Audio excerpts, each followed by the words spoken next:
Salut et bienvenue dans mon antre. J'ai tellement de retard sur mes séries Empire, Grey's Anatomy, American God, Miracle Workers, The Big Bang Theory, Black-ish, Warrior. Et pourtant j'ai eu le temps de commencer mais surtout terminer les 2 saisons de Handmaid's Tales.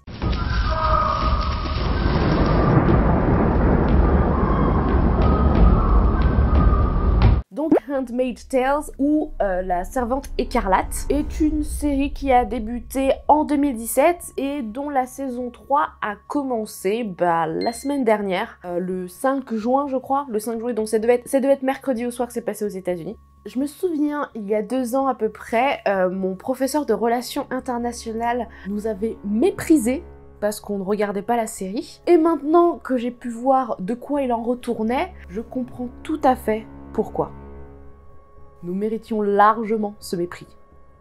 Alors, comme d'habitude, je vous fais un petit résumé rapide. Dans un futur proche, très proche, où les OGM, les MST et la pollution environnementale aura entraîné la hausse de la fertilité de la population, une secte politico-religieuse protestante, appelée les Fils de Jacob, en ont profité du coup pour renverser le gouvernement, prendre le pouvoir et instaurer un système où l'homme est toute puissance et la femme n'est rien. Autant dire qu'en fait on a fait des pas en arrière quoi. La femme n'a pas le droit de lire, d'écrire, de travailler, de posséder un compte, d'être propriétaire, d'aller à l'encontre de son mari, etc., etc.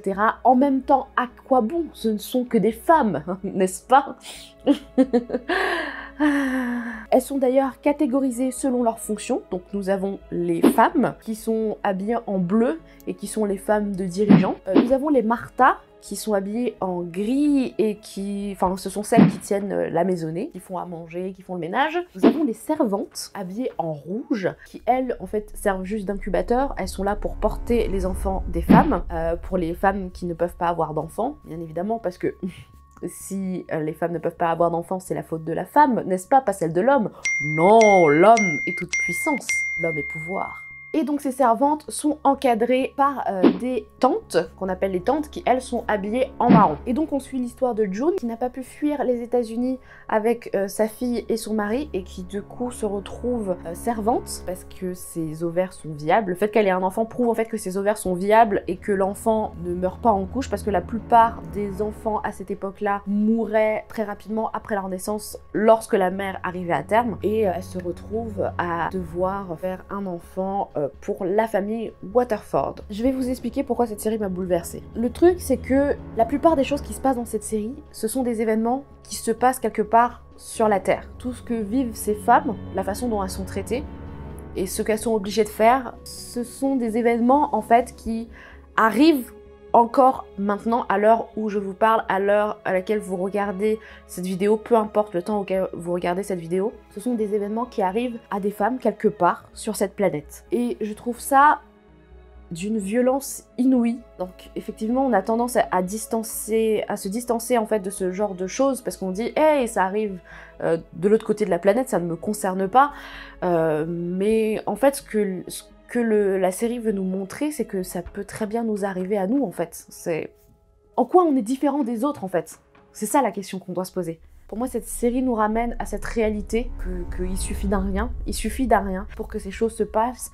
Et j'insiste sur le fait qu'il suffit d'un rien parce que je suis en train de me demander si ce n'est pas plus ou moins déjà le cas. Alors pas avec une secte protestante, les Fils de Jacob en particulier, mais il y a plein d'événements à l'heure actuelle dans la société que l'on voit aux infos qui nous fait nous poser des questions parce que comme June le dit très bien dans sa série, c'est pas un jour un groupe a renversé le gouvernement, il y a eu une sorte de renversement et tout est arrivé très vite, non, c'est petit à petit, progressivement, les choses se sont installées, on les a plus ou moins laissé faire, on a plus ou moins accepté jusqu'à qu'on puisse plus faire de retour en arrière. Par exemple, dans la série, le groupe a commencé en fait en installant un état d'urgence. Comment ils l'ont fait? Ils avaient des gens placés au niveau politique. Ils ont provoqué des attentats en accusant d'autres personnes, des étrangers. Donc ce qui fait que ça instaure un climat de terreur, de frayeur, qui fait qu'ils ont pu en fait instaurer un état d'urgence où il pouvait y avoir constamment en fait des personnes armées dans la rue, des gardes. Petit à petit, ils ont fait en sorte que la femme ne puisse plus travailler.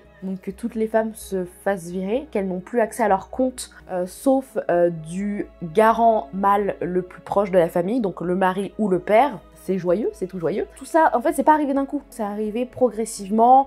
Ils ont essayé de manifester. Les forces de l'ordre, comment dire, les ont plus ou moins attaqués pendant leur manifestation. Et ça ne vous rappelle rien. Et je suis désolée, je n'ai pas forcément d'opinion politique très forte ou quoi que ce soit, mais je vois seulement que de légères différences avec ce qui est en train de se passer actuellement en France ou ailleurs, hein, même aux États-Unis. Hein. Mais ça, c'est un autre débat.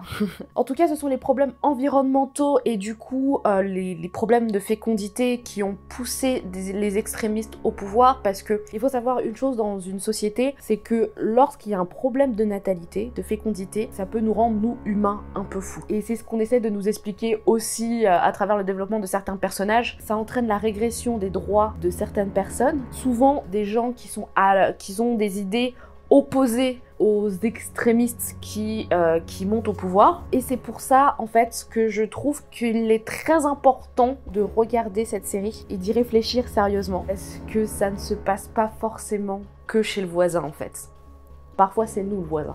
Donc voilà, cette série est disponible sur OCS et je vous invite vivement à la regarder. En tout cas, j'espère que cette vidéo vous aura plu. Si c'est le cas, n'hésitez pas à lâcher un petit pouce bleu pour m'encourager. Ça fait toujours plaisir et c'est gratuit. Laissez-moi un commentaire pour me dire si vous avez vu la série, ce que vous en pensez, si vous avez aimé le développement de certains personnages. Moi, généralement, les personnages principaux m'agacent toujours. J'aime beaucoup les personnages secondaires. Est-ce que cette fois-ci, je déroge à la règle ? No. Abonnez-vous à la chaîne si ce n'est pas déjà fait. Ici, on parle de séries. J'essaye de vous donner envie de regarder des séries que j'ai énormément appréciées. Ou en tout cas, je vous dis à la prochaine dans mon antre.